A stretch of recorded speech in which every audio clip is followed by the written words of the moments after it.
Good morning sir. வாயோ யாரு?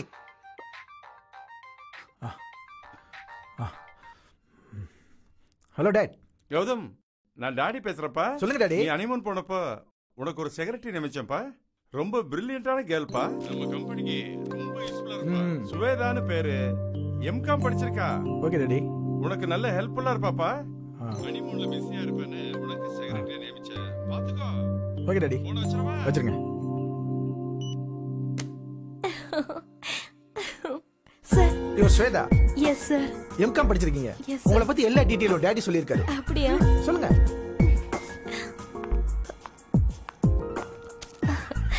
Sir. Sorry sir.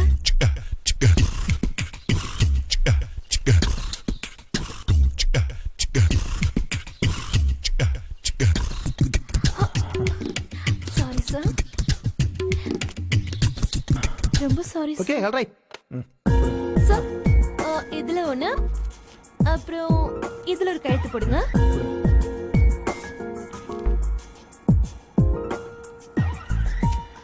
Sir, நீங்க வெளியூர் போனதுக்கு அப்புறம் sales profit 1 crore sir.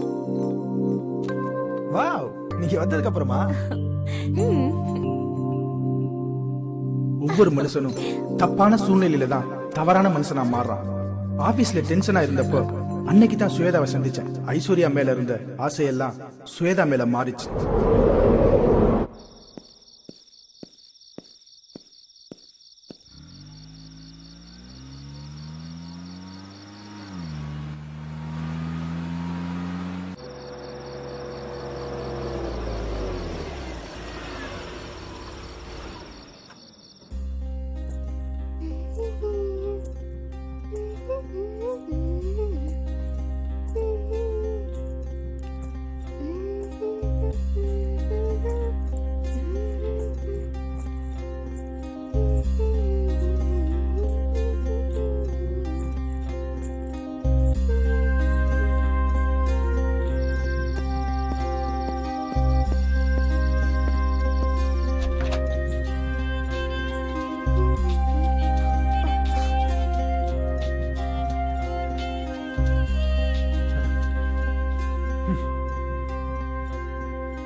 Set ஆகலையோ அது மாதிரி தான் அந்த டிஃபனும்.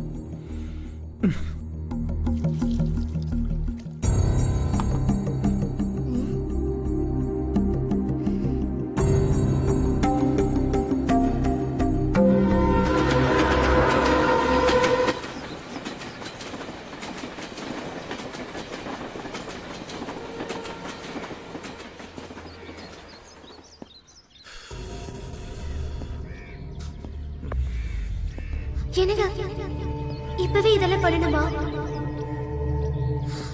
இல்ல இப்பவே குழந்தை பெத்துக்கிட்டேன்னா என் அழகெல்லாம் போயிடும். அதுவும் இல்லாம நான் ஃபேட்டா வேற ஆயிடுவேன். ஏன்னா என் ஃப்ரெண்ட்ஸுங்க எல்லாம் அப்படிதான் ஆயிட்டாங்க. அதனால இந்த விஷயத்தை கொஞ்சம் தள்ளி போடலாமா?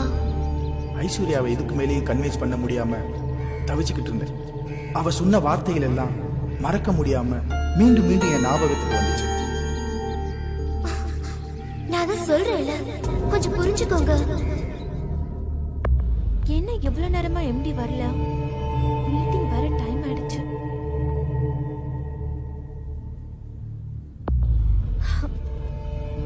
Oh.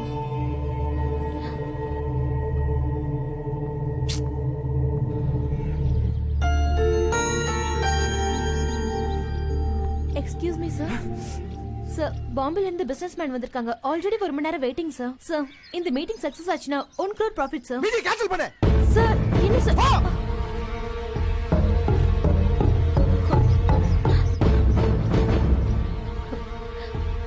இந்த மீட்டிங்கை நீங்க தான் ஏற்பாடு பண்ணீங்க. இப்போ நீங்களே கேன்சல் பண்ண சொல்றீங்க. என்ன சார் ப்ராப்ளம்? சார், உங்க பர்சனலா இருந்தா கேட்டதுக்கு மன்னிச்சிருங்க. அதத்தான் எப்படி உன்கிட்ட சொல்றதுன்னு.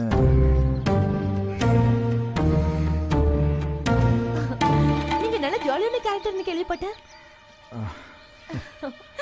ஆனா உங்களை பார்த்தா அப்படி தெரியலையே சார். குழந்தை பெத்தா அழகு குறைஞ்சிருமா? என்ன சார் சொல்றீங்க? உங்ககிட்ட சொல்றதுக்கு என்ன இருக்கு? குழந்தை பெத்தா அழகு போயிடும்னு என் மனைவி சொல்றா. சார், அது அவங்கவுங்க மனநிலையை பொறுத்தது. இது பெரிய பிரச்சனையே இல்ல சார். ஒரு நல்ல சைக்காட்ரிக் டாக்டரை பாருங்க, உங்க ப்ராப்ளம் சால்வ் ஆயிடும். ஒரு பொண்ணோட மனசு இன்னொரு பொண்ணுக்கு தான் தெரியும்னு சொல்லுவாங்க.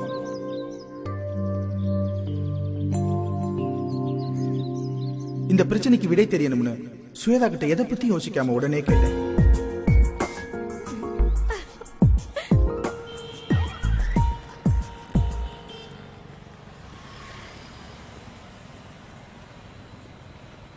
சரியா, போய் உட்காரு.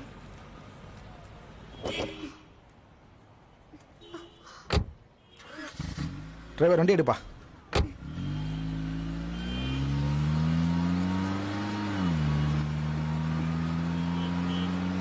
வா கௌதம், எப்படி இருக்க? அம்மா அப்பாலாம் எப்படி இருக்காங்க? சாரி கௌதம், உன் கல்யாணத்துக்கு வர முடியல. ஒரு ஆபரேஷன் விஷயமா அமெரிக்கா போயிருந்தேன். அப்புறம் சொல்லு. அது வந்து டாக்டர், என் ஒய்ஃபை நைட் அப்ரோச் பண்ணும்போது ஏதேதோ காரணம் சொல்லி தட்டி கழிக்கிறா. அதுவும் இல்லாமல் அழகு குறைஞ்சிடும், ஃபேட் ஆயிடுவேன்னு ஃபீல் பண்ணுறா. டாக்டர், எங்களுக்குள்ள அது அது நடக்கவே இல்லை டாக்டர். உன் ஒய்ஃப் வந்திருக்காளா? அவள்கிட்ட நான் ஒரு 5 நிமிஷம் தனியா பேசுறேன், அவளை வர சொல்லு. இல்லை டாக்டர், நான் எவ்வளோ எடுத்து சொல்லிட்டேன், அவள் கேட்க மாட்டேங்கிறா. நீங்கள் கொஞ்சம் எடுத்து சொன்னீங்கன்னா எங்கள் குடும்ப வாழ்க்கை சந்தோஷமா இருக்கும். Gautam, no problem Gautam. உன் ஒய்ஃபை வர சொல்லு, நான் பேசி பார்க்கிறேன். ஹலோ ஐஸ்வர்யா, எப்படி இருக்க? நல்லா இருக்கேன். உட்காரு. நான் யார் தெரியுதா? கௌதமோட ஃபேமிலி டாக்டர். என்ன ப்ராப்ளம் உனக்கு? எதுவா இருந்தாலும் தயங்காம என்கிட்ட சொல்லு, நான் கிளியர் பண்றேன். என்ன ஐஸ்வர்யா, ஏன் ஃபீல் பண்ற? உனக்கு ஏன் கௌதமோட ஒத்து போக மாட்டேங்குது? அவன் ஒன்னும் அப்படி முரட்டு பையன்லாம் இல்லையே. இல்ல டாக்டர், எனக்கு பிடிக்காத கல்யாணத்தை பண்ணி வச்சு என் வாழ்க்கையை சீரழிச்சிட்டாங்க. எனக்கு கௌதம சுத்தமா பிடிக்கல. பிடிக்காத ஆள் கூட எப்படி டாக்டர் வாழ முடியும்? நான் அவர்கிட்ட இருந்து விலகதான் ஆசைப்படுறேன். அவர் கூட வாழ ஆசைப்படல டாக்டர். அவருக்கு அவர் வாழ்க்கை முக்கியம், எனக்கு ஏன் வாழ்க்கை முக்கியம். இங்க 2 பேருக்கு நடுவுல இருக்கிறது இந்த தாலி மட்டும்தான். இந்த தாலி விலகணும் தான் நான் ஆசைப்படுறேன் டாக்டர். வாட் நான்சென்ஸ், என்ன பேசுற? இடியட் மாதிரி பேசுற. ஒரு பொண்ணுக்கு கழுத்துல தாலி ஏறிச்சுன்னா அது ஒரு தடவை தான். நீ புரிஞ்சுதான் பேசுறியா இல்ல புரியாம பேசுறியா? இல்ல டாக்டர், நான் முடிவு எடுத்ததுதான். இவர் விட்டு எப்ப விலகுறேனோ அதுதான் என் வாழ்க்கையில எடுத்த சந்தோஷமான முடிவு. சோ இதான் உன்னோட ப்ராப்ளம் இல்லையா? ஐஸ்வர்யா, எல்லாருக்கும் வாழ்க்கை நினைச்சபடியே அமையறது இல்ல. அப்படி அமைஞ்சிட்டா அது கடவுள் செயல். கௌதம், உன் ஒய்ஃப் கிட்ட நான் பேசி பார்த்துட்டேன். அவளால 4-5 குழந்தை பெத்துக்க முடியும். பட் அவளுக்கு ஃபர்ஸ்ட் ஃபீலிங் உன்கிட்ட அவ ஷைனஸா ஃபீல் பண்றா. அவளை நீ பக்குவமா ஹேண்டில் பண்ணினா போக போக சரியாயிடுவா. So nothing to worry, feel பண்ணாத கௌதம்.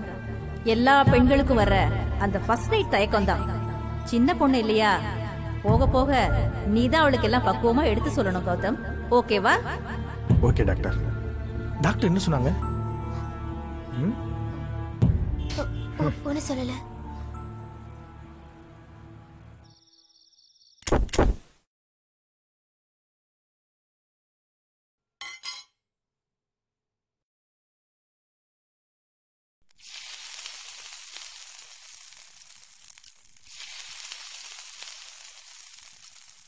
ஹாய் ஐஸ், என்ன இன்னைக்கு சப்பாத்தியா?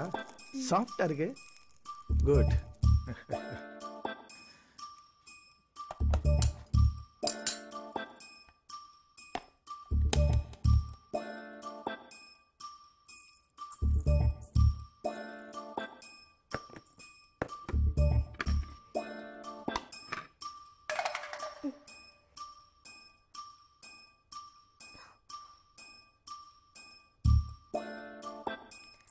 ஏய், நான் ஆபீஸ்ல இருந்து எதுக்கு சீக்கிரம் வந்துக்கேன் தெரியுமா?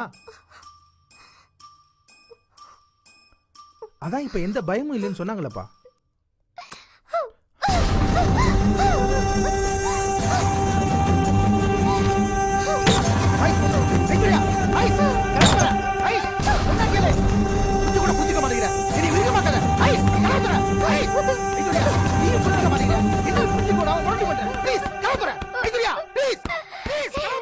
முடியாது.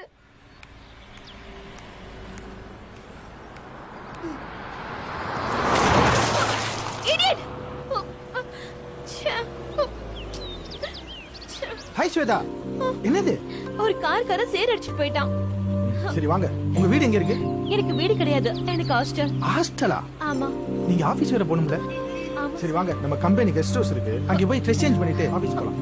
சரி.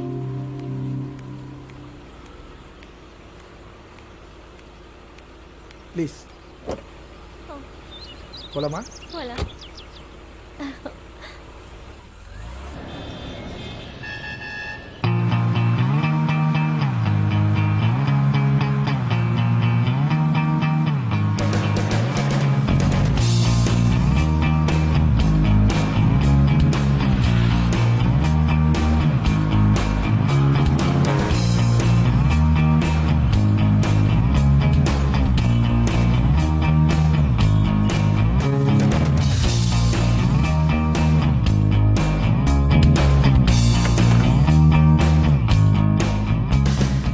ஐஸ்வர்யா என்னோட பாதையை எனக்கே தெரியாம கொஞ்சம் கொஞ்சமா மாற வழிவகுத்தா. நான் என்ன பண்ணுவேன்? ஸ்வேதாவுக்கு ஹெல்ப் பண்ண போய் அந்த ஹெல்ப் எனக்கே வடிகால் அமைஞ்சிருச்சு. நானும் மனுஷன் தானே. சாரி ஸ்வேதா, என் உணர்ச்சி அடக்க முடியாம அதை உங்ககிட்ட காட்டிட்டேன். என்னை மன்னிச்சிடு ப்ளீஸ்.